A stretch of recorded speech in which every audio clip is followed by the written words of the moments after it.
the Dork Podcast with Rich Keefe. It's the Dork Podcast and Davey. It's the Dork Podcast. Hashtag. It's the hashtag Dork Podcast. Thanks for tuning in to another episode of Hashtag Dork. My name is Rich Keefe, joined as always by Davey Eyeballs. He is RZA Von Dizza. All hail the king of ginger ale. It's Ryan Davey. Davey, how are you? Just champagne and strawberries every day for me, you know? Sure is. We're getting closer and closer to Christmas and to New Year's as well. We're winding down 2025. And thank God.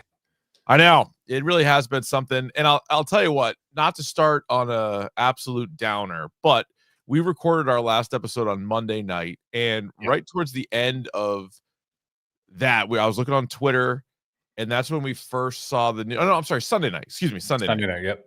And we saw the news about Rob Reiner, and you were like, what is this? Because at first it was people found dead at Rob Reiner's house, but for like a few hours, they didn't confirm that it was Rob Reiner and his wife, but they matched the ages and the descriptions, but they wouldn't say the names, but you're kind of like, okay.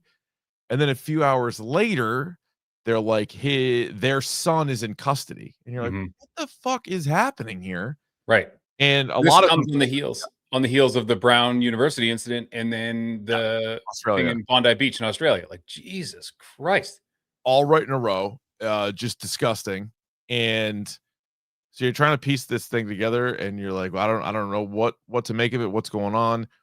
Subsequently, we've gotten some more information, like via TMZ. I'm sure some of you have read more about it than even I have. There was like a Christmas party at Conan O'Brien's house, and the Reiners were there. His son was there. Have you seen any of this?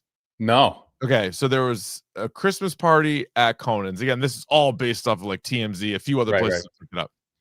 And the Reiners were both there, and then their son showed up.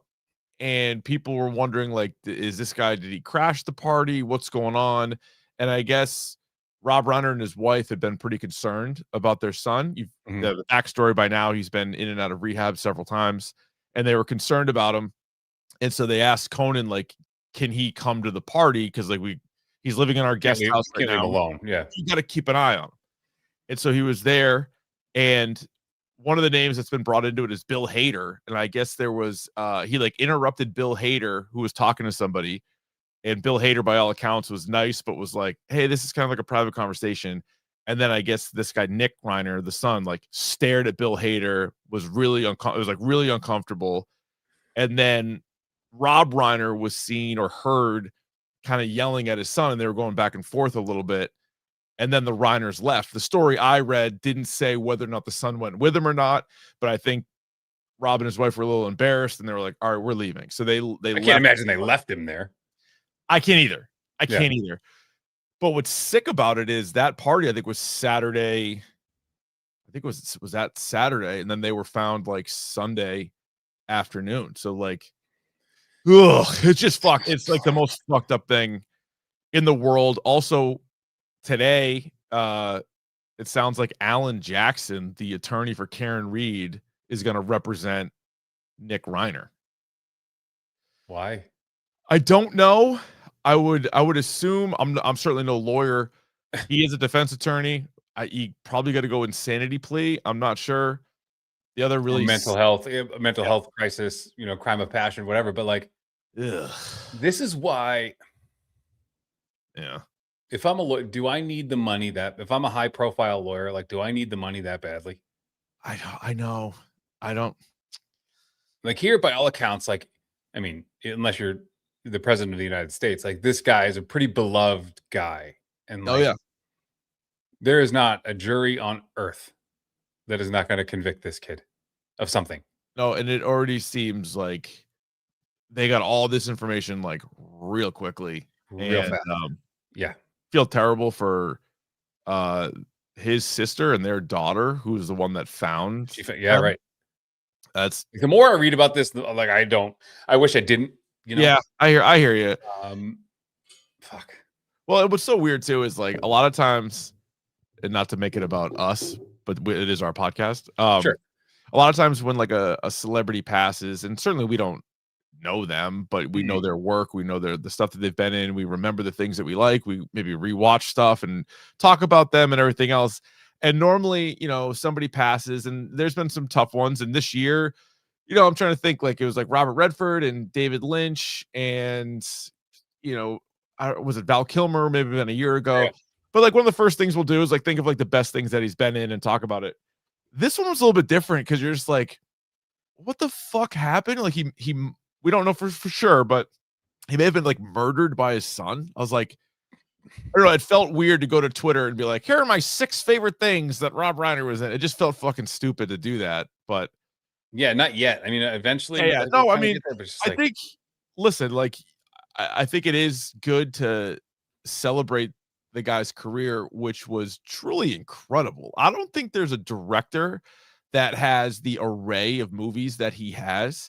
There are directors that you might say are better, or directors that you like more, but I don't know how many directors did a comedy, a like courtroom drama, a coming of age story, a rom-com, a horror movie. Like, this dude's first like 7 movies are insane. So it's like Spinal Tap, obviously.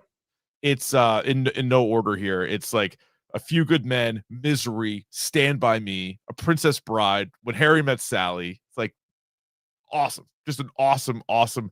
And then he bookends it with Spinal Tap 2, which is now streaming on HBO Max for those that have missed it. And you and I did a standalone on that. We may have been the only 2 people that saw it in the theater, but we enjoyed it. And he was always delightful. And I don't even really associate him. I think people like our parents' age will associate him more as like from like All in the Family and like some of his roles. Yeah. But I mean, truly an incredible career that he had. Yeah, and you think of like The Princess Bride, When Harry Met Sally, A Few Good Men. Like, so these aren't just like great movies. Like Spinal Tap is up there with one of the greatest comedies of all time. Yep. When Harry Met Sally, to me, is probably the gold standard of like romantic comedies. That's probably the best romantic comedy I've ever seen, like to this day. Few Good Men, like probably the best like courtroom movie I've probably ever seen. Yeah. And I think Stephen King said that like Stand By Me was like one of his favorite adaptations of his work. And if it's not that one, I bet it's Misery. I think those are 2 of the best King movies ever. Yeah, and I was listening to what's it? Kathy Bates was talking about Rob Reiner. She's like, changed my life. Like I just, Kathy Bates was by and large just kind of like a okay kind of actress at that point. I mean, she was in good stuff, but like, wasn't. Then in Misery, like that was like Oscar-winning, next level, crazy performance by her, right? So yeah, a lot of people have come out to talk about it. Even James Woods, right? Like as political as Rob Reiner is, James Woods is as much so on the other side, and he was thanking him for, I think it was Ghost of Mississippi that he was in, and he was just like, he loves the guy, and like they couldn't be further apart politically, but he's like, he's gonna miss him, and like he meant so much for his career. I saw Jerry O'Connell was he had a message. Of course, he was a young kid in Stand By Me. Yes, and yeah, man, brutal. 78 years old. His wife was 68. Like, good Lord. God damn, man. Yeah. I don't know. I was not ready for that. It was because like we were recording the pod, and I looked down. I'm like, is that right? And I'm like, I don't want to start talking about it now because I'm like, I don't even know. Sometimes even TMZ might misfire on something like that, and you're just like, I don't know. Well, you don't want to be wrong, right? Like you don't want to like say this happened, and then you're like feel like an idiot. You know? But holy smokes. Brett in the chat. Yeah, Gene Hackman was another one from this year that we talked about. And that story was so fucking sad too. It was. And it was like, you thought, and your mind goes to the worst places, right? So you're like, Gene Hackman and his wife are dead. And you're automatically thinking like what happened, right? Mm-hmm. And then it's like worse than that somehow. Horrible. You think it's like a murder, self-murder kind of thing. And then you're just like, wait, no, it's worse. Way worse. Oh yeah, that one was so morbid because like he unfortunately was like pretty out of it at that point, right? Yes. And then his wife died first, and then I don't know, just like in the house, and then they had dogs in there. They had dogs that like starved to death, and like nobody checks on them for like a week, and then they see like, oh my god, What is going on? That's just, you know. Brutal. You got something better to talk about, or? Yeah, where are you at on Pluribus? Let's go to TV right now. Pluribus, we're trying to figure out. We got a couple TV shows left before I can do my top 10 TV shows of the year, and then we can do our Dork Awards and everything else. But Pluribus is one of those. Where are you? You like this? I like it. I'm still a couple episodes behind. Okay. It is dragging a little bit. Now I have enough faith in Vince Gilligan. Yeah. That he's gonna turn it around, but it is dragging a little bit for me right now. Yeah, I can it's see. Good. I could get them and give it a little push. Is what I could use. Sure. I don't know if you saw this movie, but on Apple TV for free right now is F1. Haven't seen it yet. I have no interest in like actual Formula One or really race driving in general, but I like Brad Pitt and I like Brad Pitt movies. The guy's got a hell of a track record, and this is an entertaining little film. Now it's a meaty film. It's like 2.5 hours, but it is pretty good, worth a rip. Yeah, I mean, I'm interested. I am going to see that. Okay. Good. For those of you who are not up on your top movies right now, One Battle After Another is going to be on HBO on Friday. Yes. Dude, HBO. I'll watch it again. HBO's insane right now. Like, if you could only have one streaming service, I think the answer would have to be HBO, because I was just scrolling through it the other day. And Sinners, Weapons, soon to be One Battle After Another. You got Spinal Tap 2. We just watched It, Welcome to Derry, and The Chair Company. Eddington, Bring Her Back, Superman are all on HBO Max or HBO right now. And someone said, probably a few more. Right? Yeah, go ahead. What do you got? This can't be right. It might be. When did Zootopia 2 come out? There's people say that's streaming now too? No, that's like the #1 movie in the box office. They're not going to send. No, I know it is, but like it came out like a month. No, never mind. Someone said it was like watch it this week or some shit like that. But it's just nothing like they put them out for money. You could do that, but not yet. Yeah. That's not streaming for free yet. No. But the topic du jour is streaming for free. We'll get to that in a moment. Tomorrow, a little cross promotion here, Ryan. Tomorrow on the Jones and Keefe program, I'm going to unveil my top 10 movies of 2025. Oh boy. It's a big undertaking. I've been doing some slight tweaks. You could probably guess like 7 or 8 of them off the top of your head right now, but yes, I could, because they're probably on my list too. Yeah, doing a few tweaks. I'm up to 86 movies that have been released in 2025. Yeah. Look at you. So I feel like my top 10 is pretty good, because it's like I've seen a lot of stuff, and unfortunately I've seen a lot of shit. The bottom 10 would have been, it would have been more difficult to figure out the bottom 10, I think. You're like, this movie also sucks. No, this movie also But overall, I would say good year for movies. I think there's been some all-time greats. I mean, think about this. One of your favorite movies ever, One Battle, and one of my favorite movies ever, Sinners, both out in the same year. That's pretty good. That's actually pretty good. Yeah. And the one movie that like we might talk about it in the Dorkies, like Can't See Everything. I still haven't seen Black Phone 2. Same, me neither. That one, for some reason isn't streaming yet. I feel like that should be. Was that Blumhouse? That'll probably be like maybe a Peacock one then. Yeah, I think. All right, but so tomorrow I'll unveil that. Couple of weeks we'll have the Dorky Awards. We'll have our 6 nominees for everything. We're also adding a few Dork Awards this year, which I'm excited about. We are. A couple of new wrinkles. A couple of new wrinkle things. What are you making notes? I'm trying to write down my top 10 movies right now. Okay. You know what I mean? And I'm like, get on Letterboxd. Letterboxd is easy to keep track. I should get on, and it should be like easier for me to do that through Letterboxd, because I don't have to I can see it. I don't have to remember everything. Right. As soon as you're done with the movie, you enter it in, and boom. Then I try to rank it, and sometimes I move them around a little bit, but for the most part, if you guys are on Letterboxd, I'm at Dork Podcast, and you can kind of see my live. Where do you fall on Marty Supreme? Like, that's supposed to be really good. So it's not out yet. It comes out Christmas, and so I assume. No, but I mean, like, you're gonna see that, or like. Yeah, I am, but I'm gonna put the list out beforehand, and so some of these movies that come out at the end, like Tough Apples, like they'll have to. Hopefully, I'll see it before the Dork Awards, actually, so maybe it could be included in that, but it won't be in my top 10 tomorrow. So right now, I have a top 1, 2, 3, 4, 5, like a top 5. All right, what's your top 5? Right now? One Battle After Another. Movies. Sorry, I stepped all over it. Let's do a clean cut. Davey's top 5 movies of 2025 are one battle after another. Sinners. The Jeff Buckley documentary. Predator Badlands and Frankenstein. Top 5 right there. Yeah. Do you have a 6? There's another documentary I would go to, but I don't. So the Jeff Buckley documentary was badass, huh? I really liked it. Okay. For me, I mean, I'm a fan, as you know. Yeah. You know, I'm going to say it too. Here's my K-pop Demon Hunters. Fucking awesome movie. Fucking awesome.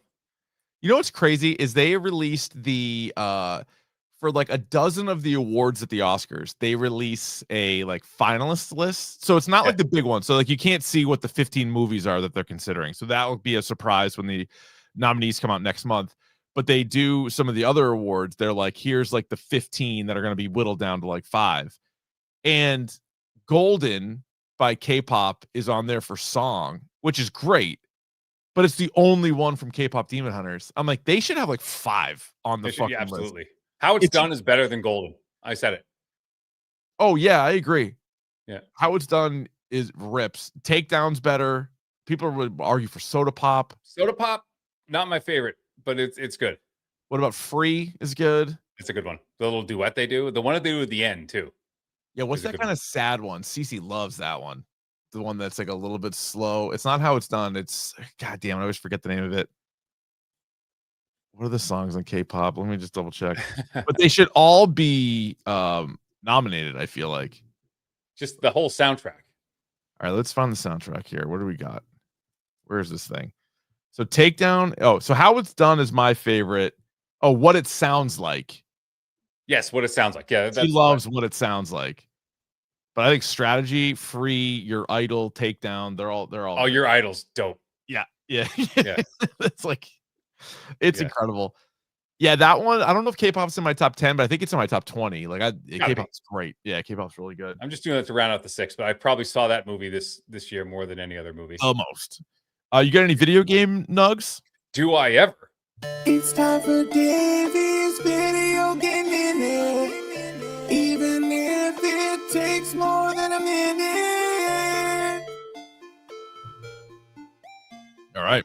I don't know if they're not hyping this up like they used to, or I'm just getting old, but the Game Awards happened this week. They already happened? Yeah.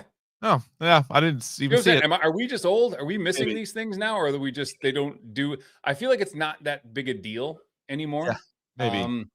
Because remember, like, you know, they would do like the Game Awards, or they would do like streaming awards or like whatever. And I think streaming's kind of like fallen off a little bit. It was a big thing. You know, there was like a brief moment in time where like that was like you could just jump on and make money. Yeah. Even I did it. Yeah. You know, so it was hop on and play. Yep. So the big thing is, so just going to read. So out of the 13 major awards at this thing this weekend, 9 of them were won by one game. In a game that I played a little bit and I'm going to jump back into. I just got distracted with some other stuff, but Claire Obscura Expedition 33 won 9 out of the 13 major awards. Jesus. And the other number of awards, they just weren't in that category, so they didn't win it. They weren't eligible for everything they were like nominated for, it won. So this, would you put this up? Is this like one of the best games of the last 10 years? Is it like, that's the thing? No, like not yet. I mean, I played like 10 hours of it, and it's like a Final Fantasy game. So it's like a turn-based like RPG kind of game. So I mean, it's great. It's good. It's it didn't blow me away immediately. It's like any of those games, what I found, like those, like, it's not. So the story is the guy was working for like Ubisoft.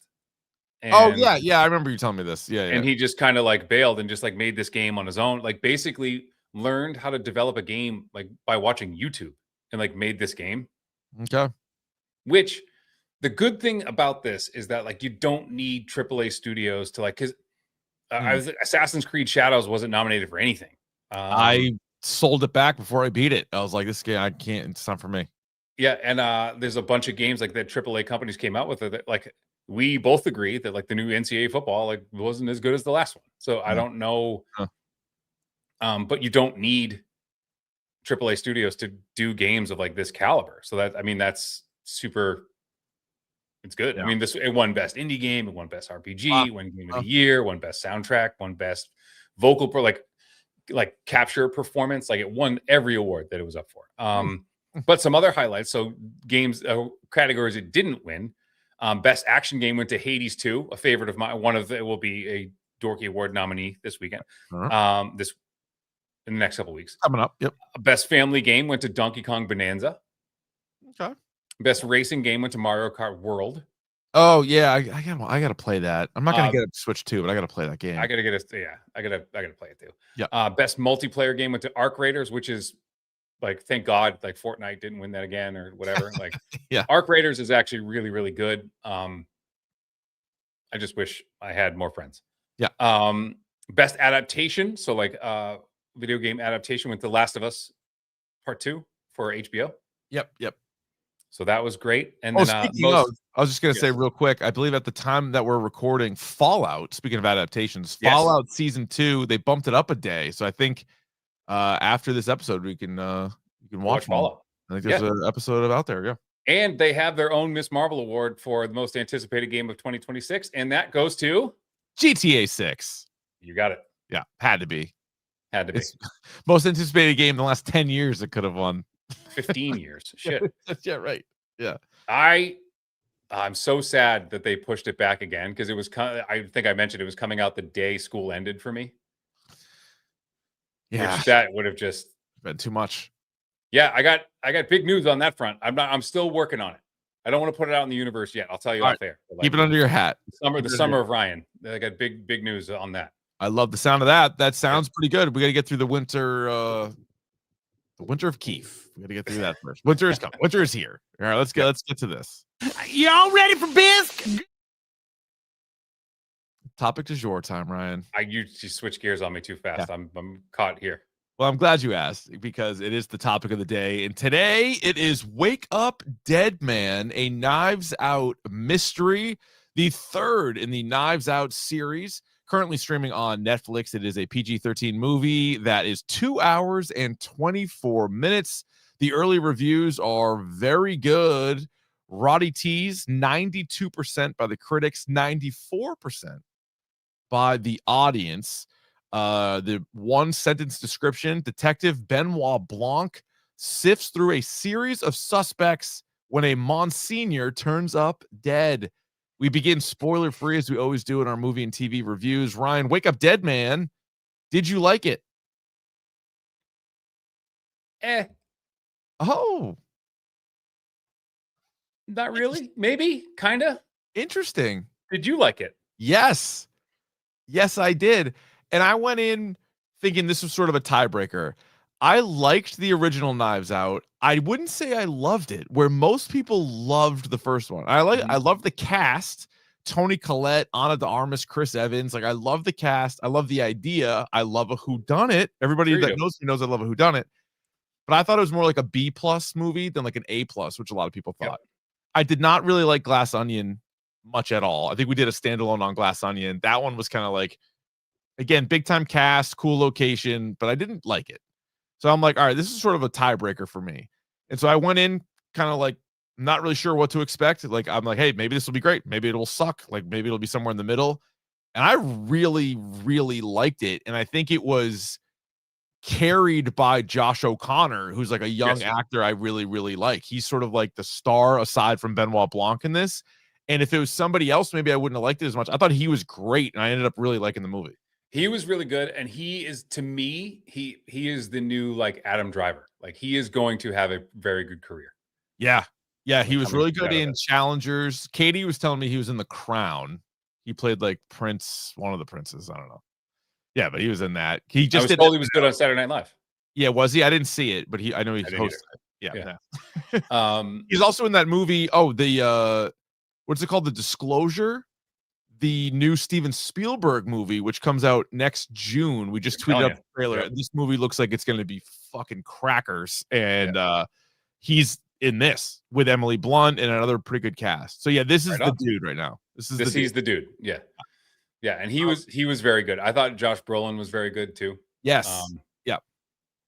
Some other characters we'll get into when we get into spoilers did not do it for me.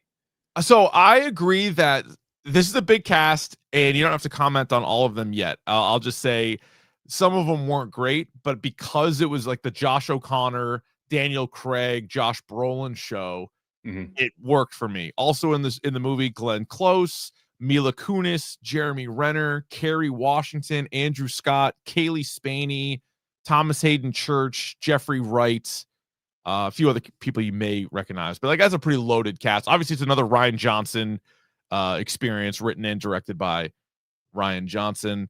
So yeah, the cast is good. It's another whodunit. I thought this story pretty good. Like he's trying to come up with different ones, right? So like the first one, you have like the family, you have like the really wealthy guy with all of his kids, kind of like mooching off him, and his caretaker, like Ana de Armas, like that's that one. Then you have the second one. Ed Norton is like, was he like a tech billionaire? And he like invites people out to a place out in Greece for like a murder mystery party. Like it's very on the nose. It's like murder mystery stuff. And then this one is in a church, and basically Josh O'Connor is a priest, and he is sent to kind of work at another church for a little bit, and that's where you run into Josh Brolin. And then there's some shenanigans at play. Benoit Blanc shows up, and boom, you got a case on your hand. You get a case on your hand, and something is afoot. Something is afoot, yes, and you're trying to piece it together. So yeah, it's a solid whodunit. I think, to me, it's the best Knives Out movie. I think it's better than the first one. I wholeheartedly disagree. Okay, but that's what makes this podcast great. Is that correct? Is our differences. It's not what we agree on; it's what we disagree on. And I think our listeners would agree. That's right. Yeah, we can't agree on everything. Do you like this better than Glass Onion? Yes. Okay, so you would go 2. So you go 1, 3, 2. I would go 3, 1, 2. Yeah. You would say Knives Out is the worst of the 3? No. 3, 1, 2. Like the first one, I mean, in order, that'd be my ranking, is what I'm saying. 3, which is this one. 1. Oh, 2. Okay. I thought you were saying number 1 was ranked third. I thought you were, okay. That's confusing. No, that's obviously confusing the way I did it. I would say this one and the first one are fairly close. I like this one more. Glass Onion is like the clear third place one. Yes, I agree. That's kind of how I viewed that. All right. So to me, it is a must see. It also helps that it's on Netflix, and this is crazy to me. And I believe Rian Johnson and maybe even Daniel Craig kind of argued for a theatrical release because the first movie made a ton of money. I remember seeing it in the theater with my nephew, and like we both liked it. It made a ton of money, like worldwide. The last 2 have been Netflix exclusives, so they haven't made a dime at the box office. And so they could be like, dude, can we at least put it out there for a couple people? Will go see it in the theater. It's a fun theater. It'd be a fun theater movie. It's a whodunit. Yeah. But they didn't do it. So like, to me, it's a pretty obvious must watch. Like if you are paying the ever increasing Netflix monthly fee, you got to watch this movie because they spent a lot of money on it. This will be one of the better things put on Netflix, at least in my mind, all year long. Must see for you, or would you skip it? I would absolutely watch it. I mean, It's one of those things. Even though I wasn't a huge fan of like the kind of story, the style of this. I love the character Benoit Blanc. I love the kind of the style, these like style of movies, like these whodunits, but like these more updated versions of that. I do like it, and it's just some of the things to me kind of fell flat a little bit. All right, well then, what is your dork score for Wake Up Dead Man? I'm gonna give it a 4. Okay, I'm going rock hard 5. Yeah, I don't think it's. I'm looking at my movies. I think I have like 3 6s this year. I have a couple 5.5s, and then there's a group of 5s. So I think I have this as like a strong 5 out of 6. Davey's going 4. If you guys are watching live on YouTube right now, you can hit up the comment section with your score for Wake Up Dead Man, a Knives Out mystery. You can also hit us up on Twitter and Instagram at Dork Podcast. You can email us. Let's say you have quite a bit of feelings on it. You have a lot to say.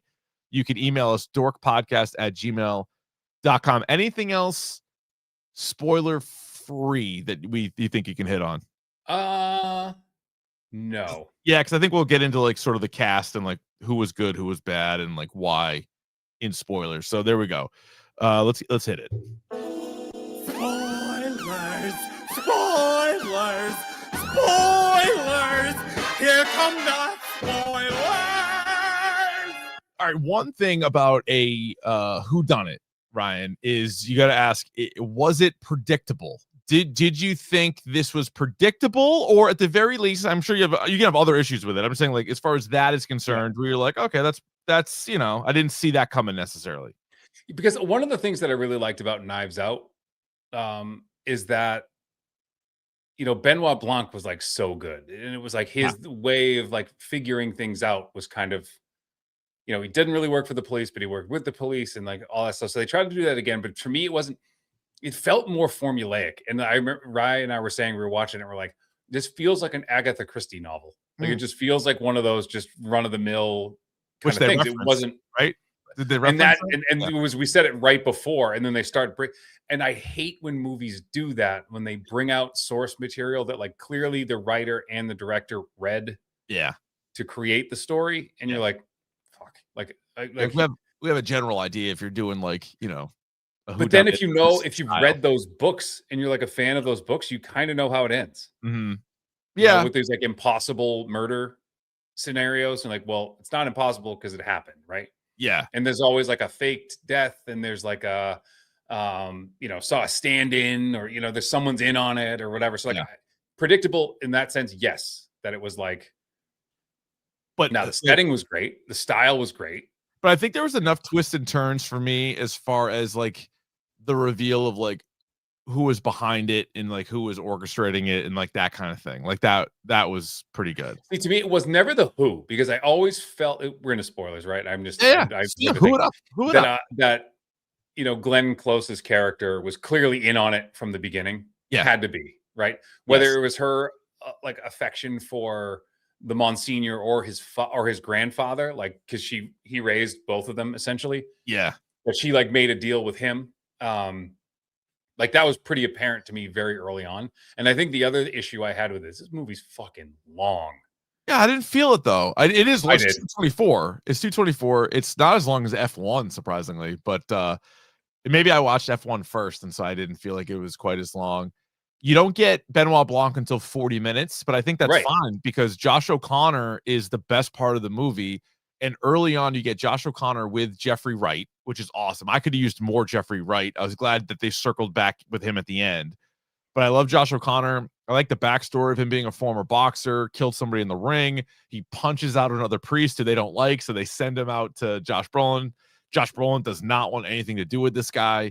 And like it's a good little back and forth. I love the scene where he's taking confession and he's explaining to him all the different times and ways he masturbates. And he's like, I did that thing where I turned my hand over. That thing I was telling you about. So it's probably like 30 times in the last week. Did it once in the shower. That was really good. He's like going on and on. What did you say? Like just for convenience? Yeah. Did standing in the shower just for convenience. And then he fucking looks it up. He's like, yeah, I shouldn't have done this, but I like looked through your medical records and like you can't even get a boner. He's like, this is you're like, why are you had a radical? Why are you doing this? Radical like not thyroid, prostate. Thing done. Yeah. I think Glenn Close also, like, the first time you see Glenn Close, she like pops up on Josh O'Connor and scares him. And so I'm like, that's a pretty good intro, but also sort of like, all right, this person could be sneaky and could get behind you. Yeah. Correct. It's very sneaky. Yeah, but there were like some little twists and stuff, but it like just kept going and going and going. And then,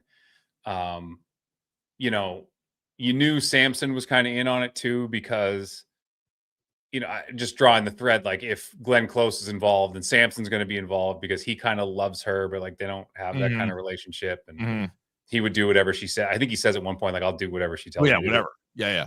But there were some twists towards the end in like the third act. You're like, that was kind of pretty cool.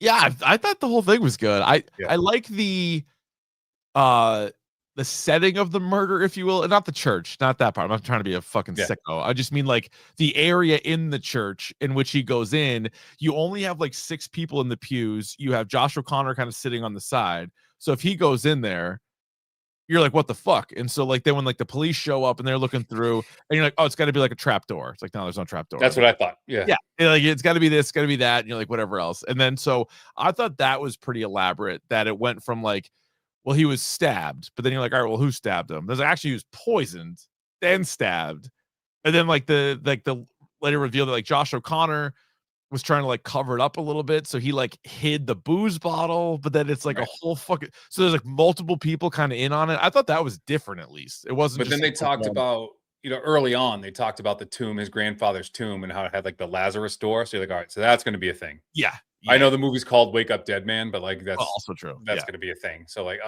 which is a U2 song, right? And so I think all 3 movies I read are based. There's a song. It's a song title. I think Wake Up Dead Man is like a U2 song. I don't know about the other. I don't know about Knives Out or Glass Onion, but that's what I read. It's weird. Like U2's been brought up to me like twice in like as many days. And like I was talking to someone the other. Remember they just like put that bullshit album on your iPod? I do. I hated that. Yeah, I hated it. I hated that. It was an iPhone, but like get this shit, and you couldn't delete it. Like get this shit off. There. You get to have this. You get to listen to it, enjoy these. Terrible. Yeah, you get to have all these. Yeah. Oh, I mentioned this to somebody the other day. We went to high school brag with Glenn Close's nephew. Remember him? Not a kid that we would ever really be friendly with at all. He kind of looked like her actually a little bit.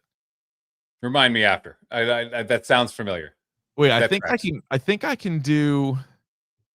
Can I do private chat? Yeah, how do I do private chat? I can click over to private chat. How do I do that? Let me see. I'm just type to you. I don't even know how to do that. Oh, here it is. Yeah. Let me just do that, just so we can just type the name. Yeah. Move on with the pod.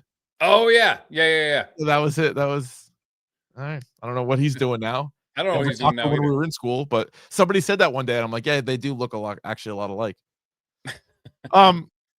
So one area that I don't think the movie was great, even though I did like it very much, would be the sort of secondary characters should have been better. And I don't know if it was the casting choice, maybe, if it was like what they were asked to do, because Mila Kunis, Jeremy Renner, and Kerry Washington were all awful. And Kerry Washington, like you have like these big time, like really, really good actors. Even like Kaylee Spaney, who's like was in a bunch of cool stuff. Like, yeah, she was useless. Andrew Scott was useless. Like all the secondary characters, like I didn't give a shit. Like, Andrew Scott was bad. I thought Spaney was better. Maybe I just like her, but it was like if it was reversed, meaning like if only the secondary characters were good and like the major 4 characters were bad, then I think the movie would obviously be a lot worse. But the fact that O'Connor, Craig, Close, and Brolin, to me, crushed it. And Thomas Hayden Church was fine. He had like and Jeffrey Wright was obviously very good. But those other handful of characters, sort of like that group of like followers, man, kind of bloated. It was almost distracting that it was Renner, because you were like, does he stink now? Now, but like at no point, not to get into this, but I believe this was the first movie he shot after like his horrific accident. So like, not to blame, not to pile on the guy for this performance, but like it was not great. Neither was Kerry Washington in that whole thing. Mila Kunis as the cop, she's odd. I read this too. The some of the casting, kind of like what ifs, is I believe it was Lindsay Lohan was initially in talks to be the Mila Kunis character. Interesting. Probably would have been great. Tom Hardy in the Jeremy Renner place. That would have worked. That would have been way better. Tom Hardy's the man. That would have absolutely crushed. Let's see what else. Who was? Oh, there was also there's also a really good scene where Jeremy Renner was talking about how his wife left him, and he was like, "Yeah, he left me for somebody she was talking to in a fish message board." Josh O'Connor goes, "The band?" The fish, like, no, it's like just a message board about fish. Never saw it coming. The one thing I will say about the secondary characters before I forget to, at no point did I think, because who done it? Like you don't know who done it, right? I'm trying to figure out who done it. At no point did I think any of those characters we just mentioned had anything to do with it. Yeah, but so even when they do, like, as they're telling the story, and obviously the one character has everything on like videotape, so at one point you go and see that. And so the way Josh Brolin, who is like a wild man in this, he is like he is intense. He's screaming at everybody. That scene where he's like going through and he just like rips on new people that show up at his church, and it's like to see if they get him to walk out. Yeah, but he's like basically developing a cult. It's a small cult, but then he like turns on everybody, and he's got info on everybody, and he's gonna like bury everybody that's there. Yeah. So at that point, you're like, all right, you do what you do in every whodunit. Like you have to find a way to at least give everybody there a motive. Some was stronger than others. Some of them definitely weren't like, oh, they're gonna kill this guy over this, but like he was definitely pushing everybody's buttons. Like I knew it wasn't gonna be Josh O'Connor for sure, because he was basically like our Ana de Armas or what's the actress's name? Oh, it's Janelle Monáe. Janelle Monáe. Like you sort of like, all right, that's these characters. They're gonna work with Benoit Blanc. But everybody else, I guess, like possibly had a reason. What'd you think of Benoit Blanc with the beard and the flowing hair? It worked. Yeah, it was different. I think it worked. It was different, but the guy's pulling it together. It wasn't sharp dressed. He looked sharp. Wasn't too bad. Yeah. I also like when they were talking about the so then you like one of the big reveals later on is that Josh Brolin had a kid. Mm-hmm. And then Kerry Washington's dad basically like told Kerry Washington, like, you got to watch this kid now. And then it's like this big reveal later, like that kid the whole time is actually Josh Brolin's kid. Yeah. Yeah. And then he's like, you and me, father and son, we can build an empire. He's like Star Wars? Like, what do you mean? Star Wars? I don't know about that. And then you have the whole chase for that, like the big old diamond. You have a big Eve's apple. You have Eve's apple, which ultimately winds up, I would say, in the proper hands. Yep. And I love how they were like gonna put it in the goop. They had like the goop. Yeah. Mm-hmm. They're gonna melt the guy in to get it. Yeah. Yeah. So now, Judd, would you go to Judd's church? Would you listen to Judd talk? I listened to Judd. I wouldn't listen to Monsignor Jefferson or whatever his name was. Like I wouldn't listen to that. Yeah, I don't think I would, use my Sundays to be scolded at by Monsignor. I grew up with enough Catholic guilt. I don't need any more of that. I don't need him just screaming at me. I also always like he fucking every Sunday screams himself into a lather, has to go sit in the other room, let the other guy talk for a little bit. He gets like a nip. Yeah, and comes back out. Yeah, has a little drink. Has a little hair of the dog that gets back out there and does the rest of the service. Like, oh my god. Well, they got people saying now like Josh Brolin's entered the like best supporting actor race now because of this movie. I don't think that's true. I don't think that's no, it's gonna be between Benicio del Toro and Sean Penn just from one battle. And I hope Adam Sandler gets nominated for Jay Kelly, even though that movie was not very good. Puppy. That did not help his cause. Puppy. Stop calling people. How he said it too was kind of creepy. I didn't like it, and it wasn't just for George Clooney. It was like for everybody. If Sensei Bob does not win Best Supporting Actor, I'm going to riot. I feel like he will, and he'll probably mention or reference the couple small beers. He'll probably go up there with a couple small beers. A couple small beers. Like I'm feeling great. Had a couple small beers. That'd be pretty good. Yeah. But yeah, ultimately Benoit Blanc gets his man. He's one step ahead at all times. Yep. And I did like that he kind of did the feint, like he pretended like he didn't know what was going on, but he knew the whole time. To like draw someone out, he would like pretend like he didn't know or he couldn't solve it. Yeah. There's a good moment in there when like Glenn Close is finally like kind of confessing to everything that happened, and he's like, all right, you got to tell this story quickly. And because like he already knew that like she took the stuff, so he's like, no, literally, you have to tell this story quickly, or like you're not gonna be able to finish the story. It's like I already know that part of it. Yep. Joseph Gordon-Levitt has a cameo in this as the baseball announcer, and so he has now had a voiceover role in all three movies. And he was in my favorite Rian Johnson movie. He was the star of a movie called Brick. If you haven't seen that, if you want to see a whodunit and like a nice like noir detective, I remember Brick movie set in a high school. Watch Brick. Yeah, Brick was nuts. When did I watch that? Yeah, I definitely watched Brick. That was definitely, and I'm not taking credit for this, but I would almost guarantee that I was the one who's like, you need to watch Brick. I think so. You might have even mentioned it on the podcast. Yeah. That was his first movie he ever did. Yeah, Joseph Gordon-Levitt was the star of that movie.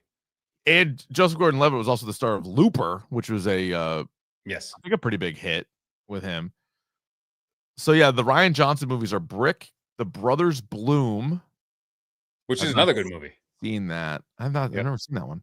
Looper, Last Jedi, which obviously we've talked about, and then these 3 Knives Out movies. I guess he is talking recently. I think he was quoted last month as saying, he'd be happy to do a 4th one. He's like, as long as he and Daniel Craig are still having fun doing them and they can come up with good ideas.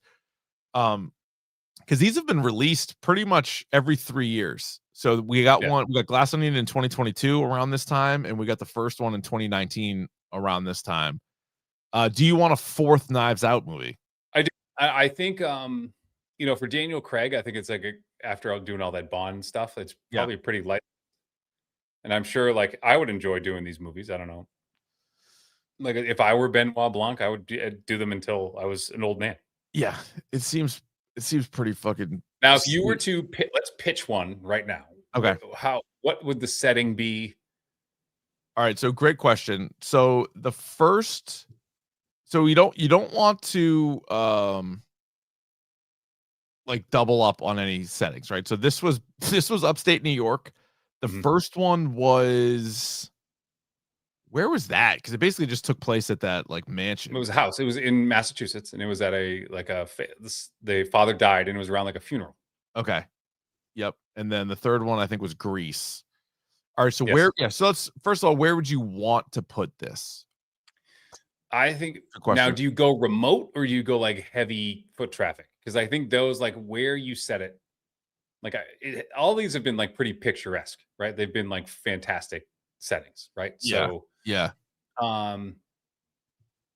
me out. What if we did something like in Vegas? Yeah. Well, Jason in the chat, prize fight. So like you could go Vegas, you could go like either like a big show. Well, no, you don't want to do Trap. That was the M. Night Shyamalan movie. That was at like a concert. So I don't want to do that. Right. No, but something where there's like a ton of people like around and cameras everywhere, and yet someone still gets away with it or almost gets away with it. Yeah. So I was trying to think of like somewhere where it would be really hard to like get away with something. Sheesh. Yeah, but I don't think you want it too big, right? Because what the beauty of the whodunit is you want to really build up 7, 8 possible people that did it, right? Like at least you want to be able to build them up, but then like spend enough time with them where you're like, all right, they have a motive. It could be them. Why is it them? Why is it not them?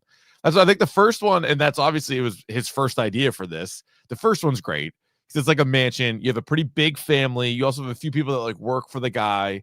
And so you can kind of tie that in a little bit. The second one was a little bit more crazy, and it was like bringing people to a place, but you still limited the number pretty good. Oh, by the way, I have this list now. It is Knives Out is a song by Radiohead. Glass Onion is a song by the Beatles, and Wake Up Dead Man is a song by U2. Okay. So all song titles. So you also have to do the next one. It's going to be an Oasis thing. Like Champagne Supernova is the name of the next movie. Yeah, I like that. Knives Out. And it's at a New Year's Eve party in Vegas. Now you're on it. New Year's Eve, Champagne Supernova. Vegas is a good one. What big time actresses need to be in it besides Michael B. Jordan? We're putting him in. Michael B. Jordan's in it. Yep. Yeah. Michael B. Jordan's in it, and he can play 2 roles if he wants. If he wants to. Yep. Did you hear what Jesse Plemons said about not wanting to ever play 2 roles in a movie? No, I haven't watched that interview. Did you watch the interview between the two of them? I watched. It was like clips, but it was really funny because Jesse Plemons said, "I was always afraid of sucking twice in a movie." He's the man. Yeah. So there you go. So let's cast this: 4 dudes, 4 girls, 2 dudes for sure. Michael B. Jordan, Jesse Plemons. Okay. They're in. They're 2 more dudes. 2 more dudes. Yeah. Give me Tom Hardy. I like it. So Hardy, Plemons, Jordan. And then I'm going to go Chalamet? Gary Oldman. Oh, Oldman. Ooh, Oldman going toe-to-toe with Benoit Blanc. Would be good. Like a mastermind against him. All right, now we need 4 ladies. 4 ladies. First one. Do we go Haley Steinfeld? Just the cast of Sinners. You want to go Steinfeld? Okay.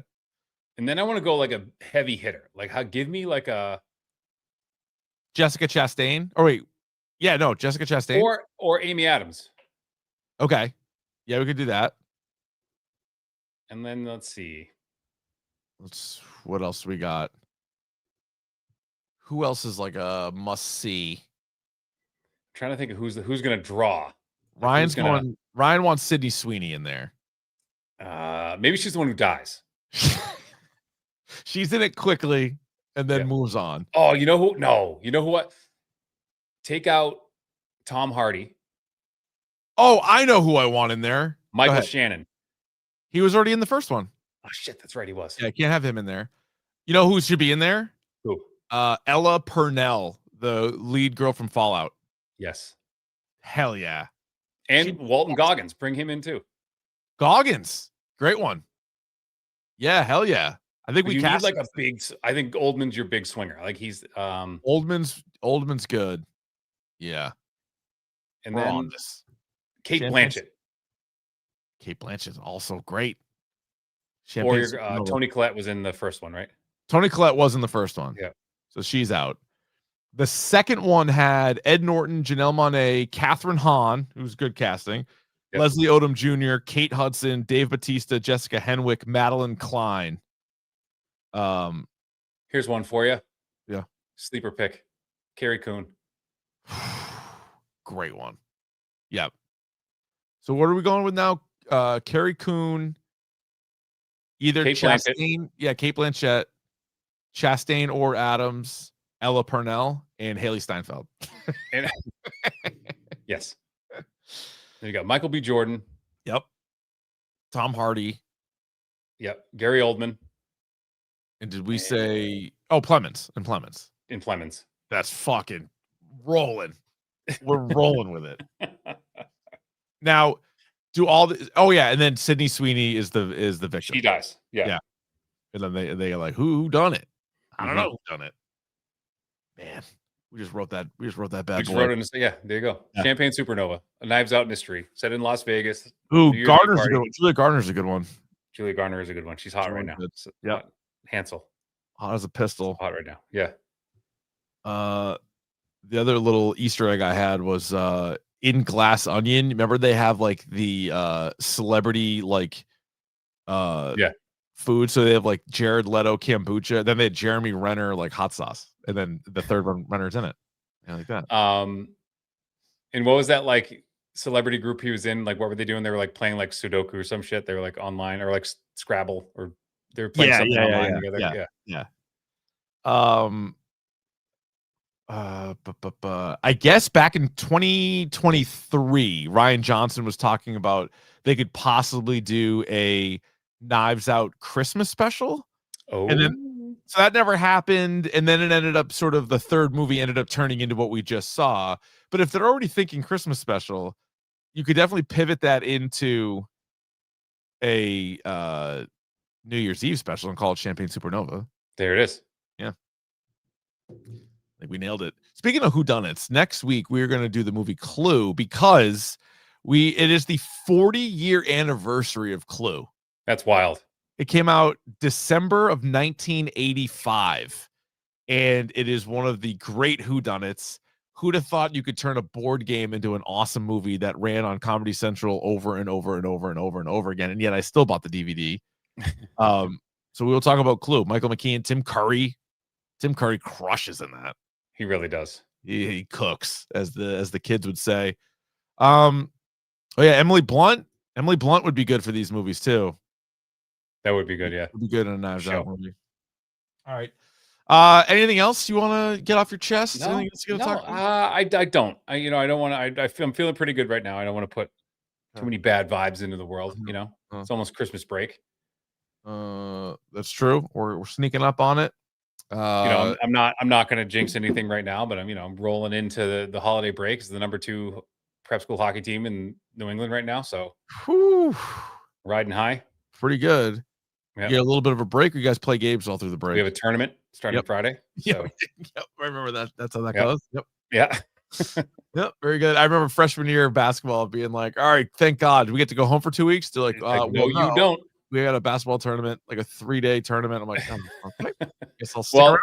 mercifully, it's Friday, Saturday, but I could potentially play 2 games on Saturday, which kind of sucks. But yeah, you know, hey, pay the cost to be the boss, right? That's right. Oh, actually, we also have an open. We have an open date next week. So Clue for sure. Billy D's going to join us for Clue. I mean, is it the first 3 episodes of Fallout or just the one? I think it's just one. Yeah, I was gonna say if they did like a multiple one, we'd be like, oh, let's jump on that. Do the first. I know it's just one, and then Stranger Things doesn't come out till Christmas, so we're ahead of that too. So I don't know. Maybe we'll do a Christmas thing. Maybe we'll do a top 10 thing. It might be. Yeah. My update on that. My children have caught up. Oh, Stranger Things. They have. Are they loving it? You might get. I mean, if we do Stranger Things, you might get for the very first time in the 10-year of Dork history, you might get a Davey child in as a guest host. I would love a review. I would love them to pop in and just break it down for us. And who are your favorite characters? Who do you like? Why do you like them? Yeah. Scale of 1 to 6. What do you think of the show? Yeah. And I'm on there and break it. I'm happy with that. That'd be good. And if Rye the girl wants to step in on Clue, you said she loves Clue, right? She loves Clue. Loves Clue. Talk some Clue. We can do that. All right. I gotta set up 2 microphones. I gotta fucking get another mic. Yeah, well, that's more work for you, but it is more for me. Works for me. All right, very good. Hopefully, I'm up in the college football thing. Did Ike play Notre Dame yet? He's got a big Notre Dame tilt. Yeah, I know. All right. Keep those Beavers going. I'm trying. Big win over Ole Miss. That was a big win. That's a huge win. Big road win against Ole Miss. That's a good squad. After getting absolutely pumped by Oregon. Getting boat raced by the Ducks. Oh, yeah. That's a good squad, though. That's a really good squad. That is a good squad. Nothing I can do there. All right. Thanks, everybody, for jumping in here and watching and chatting along in the live chat. Thanks to everybody that listens to the podcast. Tell a friend. Tell a dork. We'll talk to you next week for Clue in another episode that we will let you know what it is on Twitter and Instagram at Dork Podcast. Davey, in the meantime, stay curious. The hashtag Dork Podcast.